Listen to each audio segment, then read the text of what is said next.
Shalom, I'm Rabbi Fred Klein, Rabbi at the Greater Miami Jewish Federation. Parashat Noach. How do we understand Noah?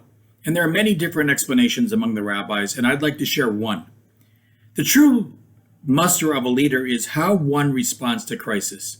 Think about it. He begins as an ish tzaddik, the Torah says, a righteous person. In fact, at his birth, the people exclaim, Ze yinachamenu mim'asenu u'me'atzvon yadenu. This person will give us comfort from the pain and suffering that we've been experiencing from the land that was cursed by God in the last week's Parsha. So in fact, Noah's role in some way was to reverse the curse. Indeed, Noah does save the earth, and God promises never again for there to be a flood. Sounds like a success.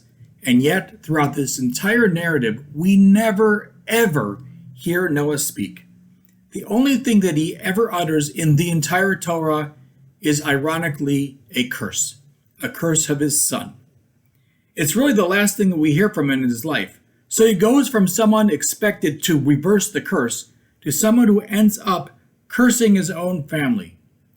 How do we explain this strange reversal? I think the key is in two short verses following the flood. Vayachel Noach ish adama v'yitat karem vayesht min hayayin vayishkar vayitgal b'toch ohala. Noah, the tiller of the soil, was the first to plant a vineyard. He drank of the wine, he became drunk, and he uncovered himself within the tent. Rashi and others say the word vayachel, he began or initiated, is a double entendre, because vayachel comes from the root chol, profane. Noah, following the flood, made himself profane. Consider the 5 things he did in 2 verses. Vayachel, vayita, vayesht, vayishkar, vayitgal. He began. He planted the vineyard. He drank. He got drunk. He revealed himself. The first thing that you do following a flood when you need to rebuild the world is plant a vineyard with all the building that you need to do. Why would he do that? Well, it seems like he wants to plant a vineyard. And why? Perhaps because he wants to get drunk and he wants to forget.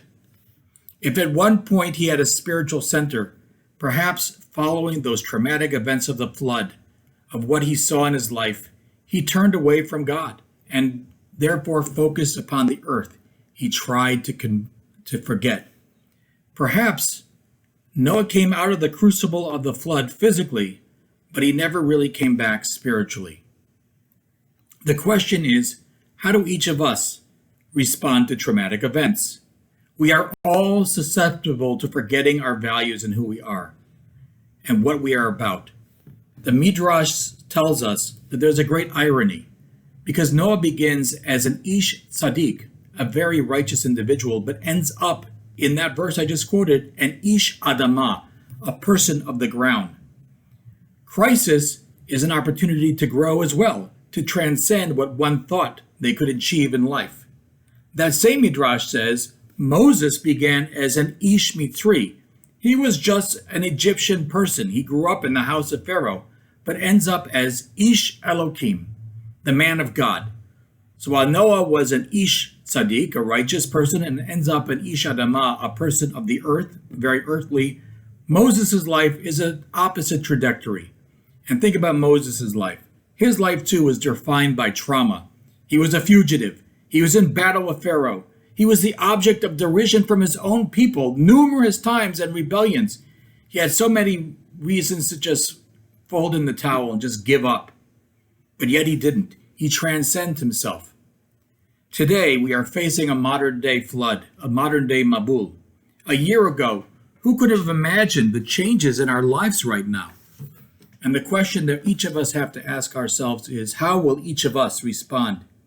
Even the righteous people can stumble. That's what Noah tells us. We need to constantly take our own spiritual temperature.